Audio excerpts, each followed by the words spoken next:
السلام عليكم ورحمة الله تعالى وبركاته. أهلا بالجميع. إخوان، شوفوا هذا الفيديو هذا. شوفوا هذا الأخ اللي من جزر القمر كيحلم من بعد العصر، أو لا، أحلام اليقظة. كيقول بأن جزر القمر غادي يربحوا المنتخب المغربي في افتتاح نتاع كأس إفريقيا المقامة بالمغرب، بعد ما انهزموا مع المنتخب المغربي في كأس العرب ب3-1. كيقول بأن الثأر غادي يكون يوم الافتتاح مع كتيبة وليد الركراكي. التصريحات ديالو كيقول بأن المنتخب ديال جزر القمر غادي يفوز على المنتخب المغربي. نشوفوا الإخوان الفيديو ونرجعوا إن شاء الله الرحمن الرحيم. جزر القمر فلقينا 3 أهداف في مهرمانة. ماذا حدث؟ ما هذا؟ هذا قوي جدا. لاحظت أن في الشوط الأول منتخب المغرب بدأ بقوة جديد، لأن كما قلت البارحة أن منتخب جزر القمر سوف يحاول، ولكن في البداية لاحظت أن لاعبي جزر القمر كانوا خائفين جدا، وأخذ هذه الفرصة منتخب المغرب لأنه منتخب قوي في هذه الأيام يعيش في سنوات سعيدة في كرة المغرب.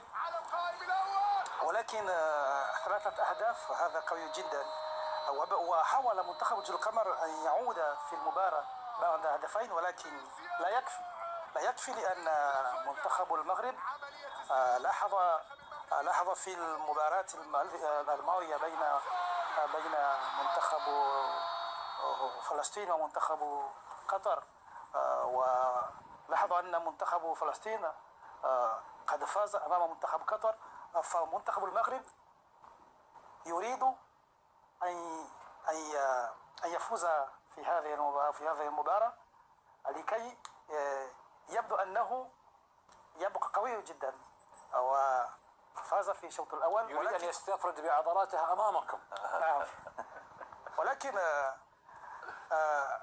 لاحظت أن بعد 30 دقائق حاول منتخب جزر القمر. إذا كان هكذا في الشوط الثاني أعتقد أن منتخب جزر القمر سوف يسجل، ولكن الفوز صعب، سيكون صعبا. حسنا، سأعود إليك لاحقا وسنتحدث عن الهدف الذي أنت قلت عنه أن جزر. شكرا. أولا ألف مبروك لمنتخبنا، أقول منتخبنا المغربي، لأن الفوز المغربي هو أيضا فوز شعب القمري، لأن منتخب المغربي لها مكان خاص في قلوب سكان القمريين، وأيضا أن قميصه يرتدى كثيرا في جزر القمر. أعتقد أن فوز منتخب المغرب هو أيضا فوز شعب القمري. ولكن لاحظت أن في المباراة في البداية كانت صعبة كثيرا، لأن منتخب المغرب قد سجل هدفين في الدقائق، أظن 10 دقائق الأولى، فأصبح الأمور صعبا كثيرا. ولكن في الشوط الثاني رأينا أن منتخب جزر القمر حاول أن يعود في المباراة. أنا كنت استغربت كثيرا بأن رأيت أن منتخب جزر القمر في الشوط الثاني لعب بقوة ولديهم ثقة. خصوصا أن المنتخب السعودي سيقابلك بمدرب بالمساعد. المنتخب السعودي رأيت اليوم أنه قد بدأ اللقاء بالرغب، ولكن إذا لاحظنا المباراة اليوم بين المغرب وجزر القمر والمباراة بين السعودية والعمان، لاحظت أن الفريقين أعتقد أن منتخب المغرب أفضل من منتخب السعودي. أمام منتخب السعودي سيكون لا أقول سهلا، ولكن سيكون أقرب لفوز جزر القمر إن شاء الله. من راح يفوز، أنت ولا السعودية؟ نعم، من سيفوز؟ بين جزر القمر والسعود. أي من سيفوز؟ جزر القمر. كم سيفوز؟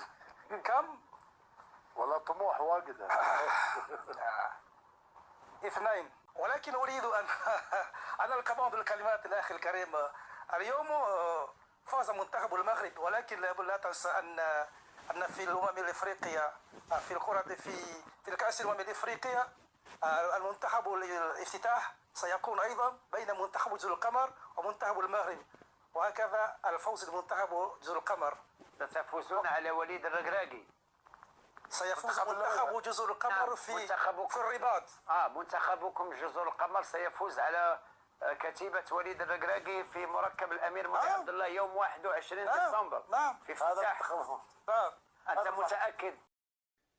السلام عليكم ورحمة الله تعالى وبركاته. رجعنا من بعد ما شفنا تصريحات ديال الأخ ديالنا اللي من جزر القمور. على كل حال ما تنساوش لايك، بارطاج على أوسع نطاق، واللي مازال ما مشتركش يشترك. هذا فضل وليس أمرا، غير باش نكبروا العائلة الإخوان، باش تشجعونا حتى حنا على هاد المحتويات اللي كنديروا معكم. تبارك الله عليكم. السلام عليكم ورحمة الله تعالى وبركاته.